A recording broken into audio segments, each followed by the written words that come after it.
creatures of the night, I am back with another review. This time I'm going over Rampage and Collision, both from this weekend. I've been itching to do reviews. However, I lost my voice from doing all that screaming and yelling at the shows this weekend, and I can finally hear my voice. So let's talk about what happened on Rampage, and then we'll talk about Collision since they do coincide with what's going on with the shows today. So first things first, we had Rampage. First match, we had Orange Cassidy and the Von Erichs versus Matt Menard, Angelo Parker, and Jake Hager. This was a decent trios match, and it was great to see Tony Khan had the Von Erichs on several episodes and even on Ring of Honor as well. So I really did enjoy the fact that we got a chance to see them. And this also helps promote the Iron Claw movie. This was a decent match. I haven't seen the Von Erichs in a match since last year. I don't know what they've been doing since, but that's the last time I've seen them. And they're great in the ring. I don't know if maybe a contract or anything will come out of this. But we do know the Iron Claw movie is coming out December 22nd. So that's the reason why we're seeing these guys. Now, we do have Danhausen, who is ringside, and he's still walking around with that purple hat. And I'm just like, you know what? I don't mind the comedy. I don't mind the jokes, but it's just not funny right now. Now, decent match. And you guys know, if Orange Cassidy's on somebody's team, they're definitely taking the W. So they do end up taking the win. And we do have Kevin Von Erich, who comes in the ring and gives Jake Hager the Iron Claw. So who's not marking out for that? Now, after that, we do have Orange Cassidy, who takes off the shades and gives it to Kevin Von Erich to wear, and he looked pretty damn cool with the shades on. Now, after this, we do have Mark Briscoe, who had previously lost his match for the Continental Classic. He had already lost all his matches, so that was his fourth loss in a row. He only has one more, and that one more match he has is against Jay Briscoe. So while he's doing his interview, here comes Jay Lethal and friends, and then we have Mark Briscoe, who's like, Jay, you still hanging out with these losers? And then Karen is yapping like a chihuahua. And then Jay tells his friends to just go ahead and get to back. He wants to talk to Mark alone. Now, these two, they take a trip down memory lane and all the way back to the beginning of their careers. And at this point, neither of these guys has made not even a single point in the Continental Classic. So with their last match being against each other, it's pretty much the best man going to win. Now, with this, he also says, Mark Briscoe also said this is his rookie year as singles competitor. No one should feel bad for him not taking any W's so far in the Continental Classic. And while that may be the case, I still feel like there's no reason why no one should have no wins in this whole thing. But we'll get into that when we talk about this week's Dynamite. Up next, we had a squash match. We had Uncle Don coming out with Kyle Fletcher and Powerhouse Hobbs versus Hunter Green and Paul Titan. It was over in 2 minutes tops. And after that, we do have Uncle Don on the mic once again talking about how much he hates Kenny Omega and how they're going to end up destroying the Golden Jets and everything, and that they don't deserve to be going for the tag titles, that it should be someone from the Don Callis family. And you know what? That part I agree on. However, you guys know that the show is taped on right after Dynamite. So we end up finding out on Friday that Kenny Omega had been rushed to the hospital and ended up having surgery, and he's going to be out indefinitely. I forgot what it was that they said he had, but Kenny, please get well soon. Whatever the situation is, I need my eye candy to come back. I just don't know what I'll do without you, Kenny Omega. Now, Kenny, I am not a nurse. I don't got no degree. It's too late for me. However, if you need someone to practice being a nurse, I am available. Up next, we had Ruby Soho, who is doing an interview, and she's doing nothing but doubting herself. And I'm just like, damn, Ruby, come on, girl, where's your confidence? Now, here comes Saraya, who comes on and says, see, I told you wasn't going to beat Riho. I told you you're nothing without me. And I'm just like, who is this bitch talking to her like that? She's already down. Why are you putting her even more down? And then here's Ruby. Ruby says, you know what? since you're so much better than me, why don't you go against Riho on Dynamite next week? And I'm just like, you know what? You're making sense. If she's better than you, she will go against Riho and whoop her ass. And we're going to end up talking about that a little bit later. Now, after this, we do have Anna Jay versus Red Velvet. It was great to see two different girls in the ring for once. Now, for whatever reason, Matt Menard is there, and Matt Menard is helping Anna Jay in terms of distracting Red Velvet. Now, when he does this at first, it almost backfired, and Red Velvet almost took the win, and then he distracts her again, and then this time, Anna Jay is able to take advantage of that and taking the win for this match. I don't even really know what was the point of that. I would have loved to see these girls go one-on-one, but unfortunately, that does not happen. Now, let's talk about this amazing main event we had. All right, you guys, so for our main event on Rampage, we had Top Flight and Action Andretti versus El Hijo de Vikingo, Commander, and Pentagon Jr. in a really amazing main event. Now, y'all know me. Sometimes I'm not into that flippity shit because to me it's less wrestling and more gymnastics and show off moves or whatever. But that match right there, I would say, is one of the best main events that we've ever seen on Rampage. And not just main events, but one of the best matches we've ever seen on Rampage, period. Most people just be skipping out on Rampage because it's just like, they're just going to give you bullshit. And that's true. Most of the time, that's true. But if you did not see this match, this is absolutely worth it. These guys killed it. Yeah, you got the flippity stuff. However, great wrestling as well. Great, amazing chemistry with all six of these guys. There's absolutely nothing to complain about here. I just felt like everyone was on the same page throughout the whole thing. And it was great to see, you know, a team, a young team like Top Flight and Action Andretti actually take the win here. I was not expecting this at all. Usually, whatever Penta's doing, he's always taking the win or whatever. But it was very interesting to see how well all these guys work together and how similar, you know, the high-flying style and the lucha libre style are and how different they are at the same time. So you got a really great contrast, but also a lot of similarities in this match. And I just felt like everybody went out there with a plan and they tore the fucking house down. Please go ahead and see this if you did not see it. Like I said, Top Flight Action really took the win. And man, definitely one of the best matches they've ever had on Rampage. But now, let's talk about Collision because we got some Continental matches to talk about.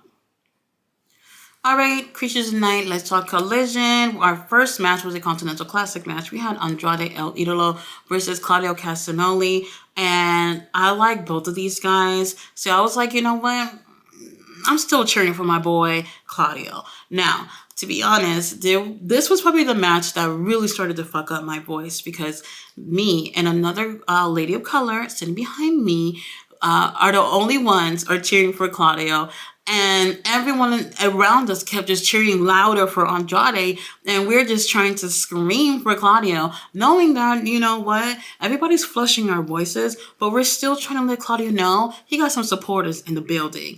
Now, I kept thinking Andrade, based on the track record of the Continental Classic, that Andrade may take the win for this match. He's actually been having a really great run since he's returned to AEW. In comparison to what he did his first time around in AEW, which wasn't much anyway, but this time he is looking so great. So I figured they're probably going to give him the win. Claudio has had some success in AEW, especially with Ring of Honor. He has held the Ring of Honor World title twice already. So I'm just thinking, all right, Andrade probably get this opportunity. Surprise, surprise though. Claudio ends up taking the win. Did he cheat to win? Yes, he kicked him in the fucking nuts, but it is what it is. Sometimes you just gotta take your win. It don't matter how it happens. And you know what? I couldn't be happier for Claudio. He's our boy. However, I believe he only has 6 points now, something like that, where he's at the point where, yeah, he has another point. However, he may not make it to the finals of this tournament. So he advances, but will this be enough? He needs to have another win. His last match is going to be against Bryan Danielson. So we'll see what ends up happening with that. Will he win that match? No. Up next, we had our Zombie Abaddon versus Jasmine Allure. This was a squash match. Nothing to see here. It's what happens after is what's important. Now, after that squash, we do have the lights go off and then Julia appears in the ring. She gets there and she's standing in front of Abaddon and they're staring at each other. And I'm just like, okay, it's just gonna be same old, same old. This is lame. But then they end up fighting. And I'm just like, all right, they're scrapping. I'll take this. Now, here is Abaddon picking up the TBS title. And then here out of the blue, Sky Blue is behind Abaddon. And I'm just like, oh, what's going on here? Now, it does seem for a second that Abaddon and Sky Blue are going to team up against Julia. And I think Abaddon is thinking that too. And it looks that way when I end up watching it back. But then here comes Sky Blue attacking our zombie. And I'm just like, whoa, what the fuck? So now we have a confirmation. Julia and Sky Blue are together in some kind of witchy team or whatever. And I'm down. I'm cool with it. And then they're over here attacking Abaddon. And someone in pink runs into the ring and helps Abaddon. I'm not going to lie. Pretty much everybody there in the arena was like, who the fuck is this? I got a good look at the face and I was like, is that Thunder Rosa? And I was like, wait. I don't remember her hair being blonde. Now, if her hair was not blonde, I think people would have recognized her. And it took a minute for people to realize that it was Thunder Rosa. And when people finally realized that, then we had like a welcome back chant and all that stuff. People were clapping, whatever. But it took a while to see who it was because people did not recognize her because of the hair. It is what it is. And, now they had confirmed that we're going to get a taxi match, Julia and Sky Blue versus Thunder Rosa and Abaddon for next week's Collision. And that's interesting because we're finally getting something we haven't seen. All right, you guys. So up next, we had an international title on the line. We had Orange Cassidy versus my new bae, Brian Keith. Now, I know it probably seems a little random to see Brian go against Orange Cassidy for the gold. But the night before at Ring of Honor, we did have Brian, who was in the pre-show versus Jack Cartwheel, which was a really great match. And then he was the last person in the survival of the fittest 6-way match for the TV title, which was also another great fun match as well. Now, after that, we do have him backstage, and he says he's Brian Keith, he's a fucking bounty hunter, and he's here to collect some gold. And then here comes Orange Cassidy putting his nose in people's business as usual, and he says, hey bro, I have a title, I have gold, I'm not doing anything tomorrow night, you want to fight?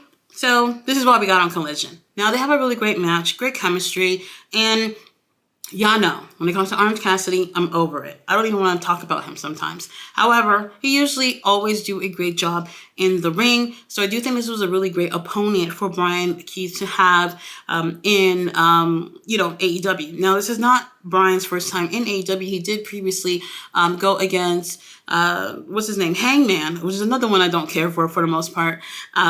And on Collision, and that was a great match too. I felt like it was not long enough though for people to see what Brian's all about. However, this match was a little bit longer than the match that he had with Hangman, so we got a chance to see a little bit more of Brian. And if you didn't see Ring of Honor the night before, then you missed some of Brian's really great work there as well. But you guys already know the international title is on the line, and Brian is not an AEW guy, or maybe. So I don't think he is. However, they did add Brian on the Collision opener, and I was just like, holy snap, did my boy get a contract? There's no confirmation on that, but that would be interesting if that would be the case. And after what I've seen of him all weekend and what I've seen of him in the past, Tony, where's the pen? Where's the paper? Let Brian sign a contract. He's absolutely great. After Brian loses his match with Orange Cassidy, now Brian is standing in the ring, and we have Orange Cassidy who goes to shake his hand. Brian slaps his hand away from him, and then he tips his hat to Orange Cassidy, and I'm just like, holy moly, that must be the Texas thing to do, because I never really see shit like that. But anyway, great match, and Brian, I want to see more of you. So now we have FTR in the ring, and I'm just like, holy shit, Cash, can you do all the talking? Don't give the mic to Dax. This is going to be a really long ass night. Now, they come out talking about the House of Black, and they're saying that Buddy Matthews and Malachi Black are jealous of the success of Julia Hart and Brody King. And I'm just like, well, that could be the case, but I'm not sure if that's what we're going for right now. Now, whatever you're talking shit, then they go issuing a challenge to Malachi and Buddy. However, the microphone get cut off and we can't hear anything. And I'm just like, I know we're not having technical difficulties while I'm up in here. But then the lights go off and I'm like, oh, it's the boys. It's them. Now, all of a sudden we see Buddy and Malachi on the screen and they are talking shit about FTR and basically letting them know that no one gives a damn about them and that if it wasn't for them, you know, they're pretty much their true friends and that they should join them. And part of me is feeling like I'm not sure why they should join you, but I don't know if they have any friends now that CM Punk is out the building. Now, all of a sudden, here comes Buddy saying, oh, well, we know people care about Dax. He has a family and everything. But Cash, who cares about you? Who fucks with you for real, for real? And he goes, well, if nobody fucks with you, then we can fuck with you. Join us. But then Dax and Cash are like, what the fuck is going on here? And then here comes Malachi Black, looking like a villain with a Gucci belt on. And he looks great. I'm not even going to lie. He looks really, really great. And then he has a picture of Dax's family, and they lit that shit on fire. Then FTR ran to the back to go find them. I'm pretty sure they did not find them. Up next, we had a Texas street fight. We had Chris Statlander and Willow Nightingale with their little Pulp Fiction cosplay going on. Even had the briefcase. But in the briefcase, we find out later on that there's glass and thumbtacks in it. So that was pretty badass. Now, they are going against Diamante and Mercedes Martinez. They've been somehow having some kind of beef for a while or whatever, and we're finally getting these two teams together for a match, and it's a Texas street fight at that. So I do think that that put some cool points on all these girls for me. Now, they have a really great match, and everything they use everything that they could find around them. They even brought some things out to the ring, and I think that made things look really, really great. And I was really excited to see the girls do a type of match like this. And I actually really enjoyed this. Now, watching this, I kept thinking that in my mind that it's going to be apparent that Willow and Chris Statlander take them a win. But I would have loved to see Diamante and Mercedes win this too, because now that I'm looking at this story and I'm just like, wow, this match is really cool. Does this really end the beef between these four girls? I'm not really sure. To be honest, I don't even know where the storyline was going before this, but we really get a solid match out of these four girls. Obviously, Willow and Chris Statlander takes the win. Is the beef over between them? I don't know. Up next, we have Brian Cage in a squash match. I didn't even catch Buddy's name. There's nothing to talk about here. Why we're doing this, I have no idea. Now, I don't like this because we weren't originally doing stuff like this on Collision those first few months. We were actually getting matches and things that made sense. And then now, these, ever since things changed, I'm not going to say because of CM Punk, but after Punk left, and now we started to see more people getting on Collision, and that's great too, because we want to see more people being utilized or whatnot. But now we're seeing that they're making time for squash matches. Why? You know what? I'm not gonna get into it. It didn't make any sense. Anyway, we had another Continental Classic match after that. Daniel Garcia versus Eddie Kingston in another great banger. Now, I'm looking at this match and I'm like, Daniel has not won a match since the whole thing started. And I'm just thinking, what's the point of having him take a win over Eddie Kingston, who is actually supposed to be holding the New Japan title and the Ring of Honor title? If it looked like apparent that he's going to lose it from here, then what's the point? So obviously, I knew Eddie Kingston was going to have to take this win, and I agree with that happening. However, Daniel Garcia looks hungry as hell, and he really wants this win, and he is giving it his all. Now, there was a part of the match. This might have been what really fucked up my voice, too. Daniel Garcia is in the corner of the ring, and Eddie is chopping his chest up, like chopping. And every time Eddie stops, he does his dance. Then Eddie is like, what the fuck? And then he goes, chop him up again. And then he does the dance again. And then he's down on the ground against the corner. And then he's still doing the dance after Eddie chops his ass some more. And I was screaming in the audience. And I was just like, yes, Danny, dance for me. Pretend no one else is here. Just you and me. Do that dance for me. You guys know I'm lonely. I don't get no male attention, so whatever. There was a lot of hot men in the ring all weekend, and I really enjoyed the view. Now, aside from all that shit, now, I do feel like Daniel, he's looked great in pretty much all his matches. And for whatever reason, no wins. The youngest guy in the tournament get no wins, no nothing. And, I'm just hoping it goes up from here for Daniel Garcia, despite him losing this match. And I do think he has one more match left. I'm not 100% sure that's probably the case. And I don't think he's going to take any wins in this tournament at all, just like Jay Lethal. However, I see the effort, and he's doing great. And I want to see some big things with him later on in the future. You guys already know Eddie Kingston win. Daddy Magic was on commentary, and he ends up consoling Daniel Garcia after. And honestly, I thought Daddy Magic was going to be like, to hell with you, bitch, and whoop his ass. But he actually didn't do that. For our main event, we have, for the first time ever, Brody King versus Bryan Danielson. Now, for me, I'm being biased.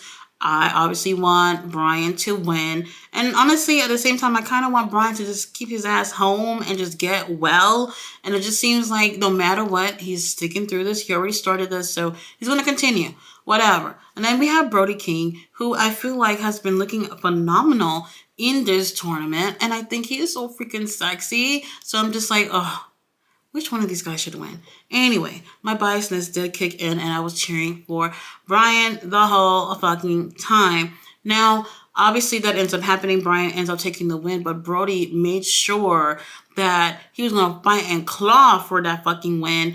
And the competitiveness and seeing them for the first time was actually pretty awesome to see how these guys go in the ring. And I really do feel like, in terms of the losers of this tournament, looking good, Brody's one of those top guys who's looking the best in this tournament, despite us knowing that he's not going to win the Continental Classic.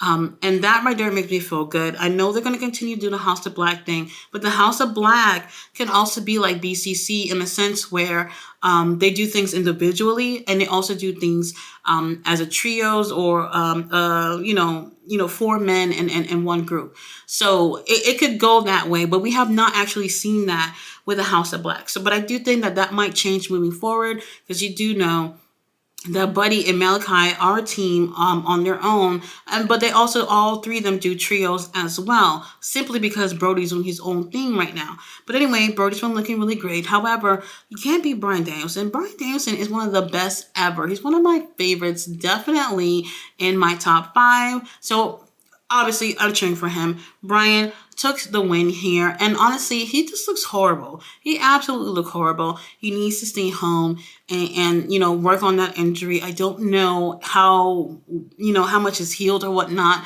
but what we've seen is his opponents are like, fuck it, I don't give a damn if your face is fucked up, your eye is fucked up. I'm going to hit you where it hurts. And everyone is going for that eye because obviously they know that's where he had the surgery. So it is what it is. You get in the ring and you're vulnerable, and people are going to take advantage of your vulnerability. And I totally understand that. But either way, Bryan has triumphed through it all. I think he only lost one match so far. And you know what? I'm totally cool with that. I think he still has a chance of winning for the Blue League. But we'll end up seeing what ends up happening with that. But guys, thanks so much for watching my review on Rampage and Collision. I'll be back with Dynamite.